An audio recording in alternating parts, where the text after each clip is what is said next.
La veille, dans les rues de Caracas, des hommes armés inconnus sont soudainement apparus, provoquant une fusillade chaotique. Dans les premières heures, il n'était pas tout à fait clair ce qui se passait réellement.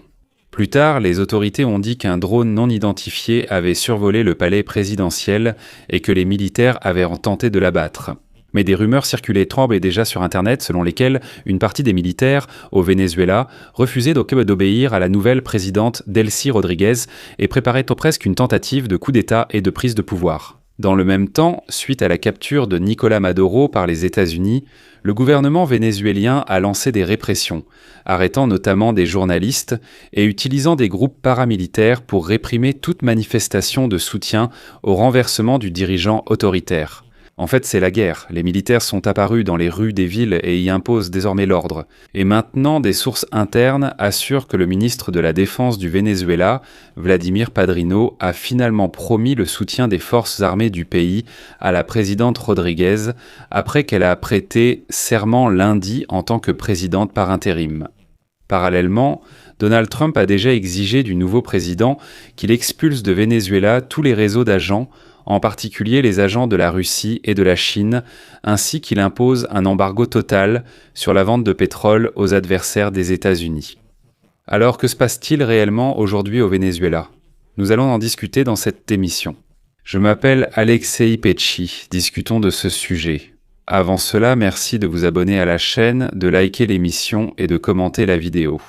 Cela aide beaucoup à promouvoir le contenu sur YouTube. Je vous serai reconnaissant pour vos commentaires et n'oubliez surtout pas de vous abonner à ma chaîne Telegram Pecci News, le lien se trouve dans la description de cette vidéo. Là-bas, nous publions les nouvelles dès leur arrivée. Anthony?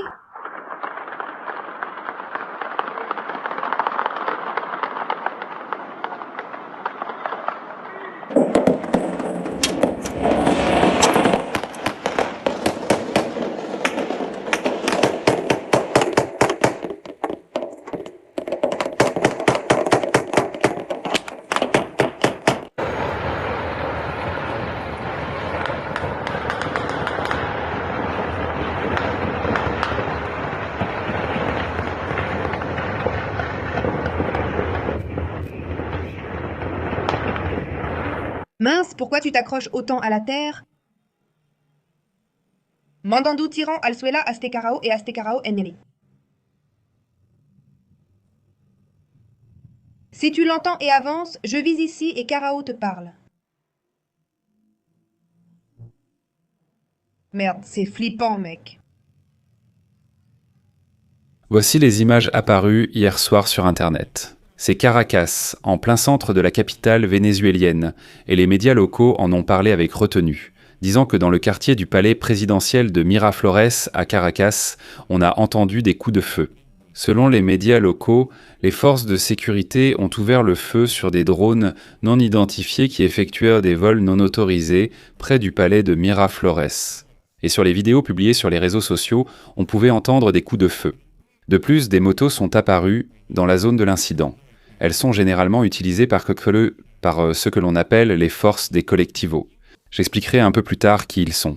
Au final, l'affaire a été étouffée. Des rumeurs circulent sur Internet selon lesquelles une partie de l'aile militaire chaviste, le mouvement UGA Chavez, n'aurait pas soutenu la présidente Rodríguez, prête à coopérer avec les Américains, et pourrait être à l'origine de la provocation. Mais ce qui est certain, c'est que les militaires ont commencé des répressions dans toute la Venezuela. Le Financial Times écrit qu'en lien avec la capture de Nicolás Maduro par les États-Unis, le gouvernement vénézuélien a lancé des répressions, arrêtant des journalistes et utilisant des formations paramilitaires pour réprimer toute manifestation de soutien au renversement du leader autoritaire Nicolás Maduro. La vague de répression a commencé alors que Delcy Rodríguez, ancienne adjointe de Nicolás Maduro et désormais nouvelle présidente du pays, tentait de renforcer son pouvoir dans ce pays riche en pétrole. Après l'opération surprise des forces spéciales américaines, où Maduro a été enlevé d'une base militaire, un point intéressant émerge. Vladimir Padrino, qui occupait depuis longtemps le poste de ministre de la Défense du Venezuela, a promis le soutien des forces armées à la présidente Rodríguez, après qu'elle a prêté serment. Je vais maintenant citer le ministre de la Défense du Venezuela. Les militaires vénézuéliens soutiendront Rodríguez dans l'accomplissement de la tâche difficile que lui impose l'instabilité géopolitique et le destin de la patrie. Comptez sur nous. En fait, cela signifie que la famille Rodríguez prend l'intégralité du pouvoir au Venezuela entre ses mains. Delcy Rodríguez est présidente, son frère Jorge Rodríguez est chef du Parlement. Désormais, les militaires les soutiennent aussi. Et juste après cela, dans le contexte de l'état d'urgence déclaré lundi, qui interdit aux Vénézuéliens d'exprimer leur soutien aux actions des États-Unis, des formations paramilitaires armées ont été envoyées dans les rues de Caracas. Connus sous le nom de Colectivas, en termes simples, ces Colectivas sont des groupes paramilitaires civils qui ont reçu le pouvoir d'arrêter des personnes. Avant cela, ils assuraient la sécurité du périmètre extérieur autour du palais de Nicolás Maduro, c'est-à-dire qu'ils patrouillaient les rues autour de la résidence du président. Maintenant, ces groupes paramilitaires, ces personnes, mènent en fait une chasse contre ceux qui ont soutenu la prise de pouvoir de Maduro par les Américains.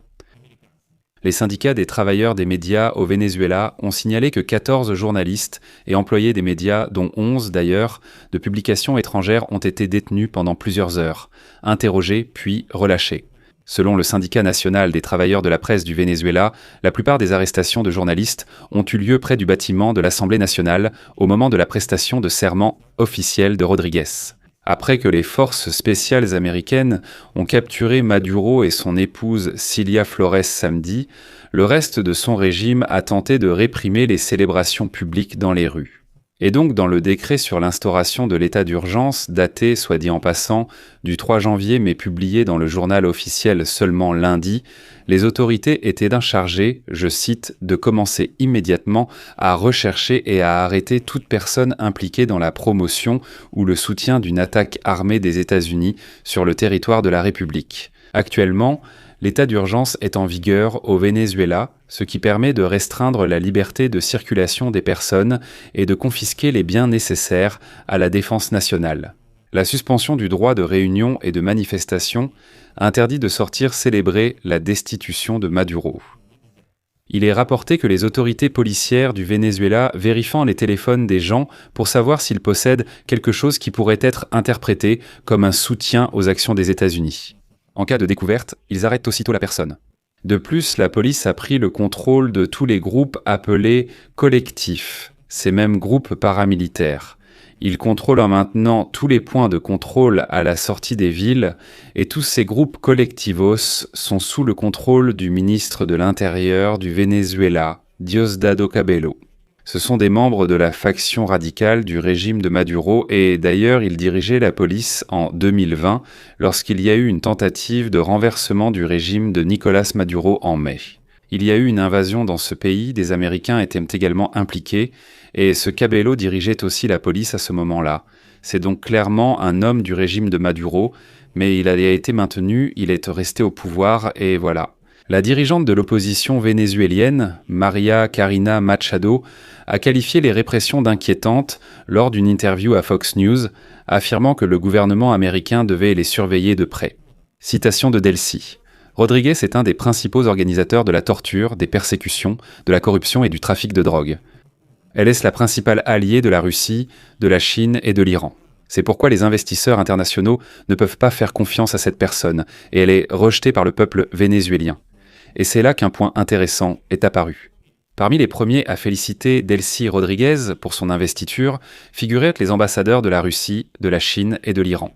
C'est pourquoi il y a beaucoup de questions à son sujet.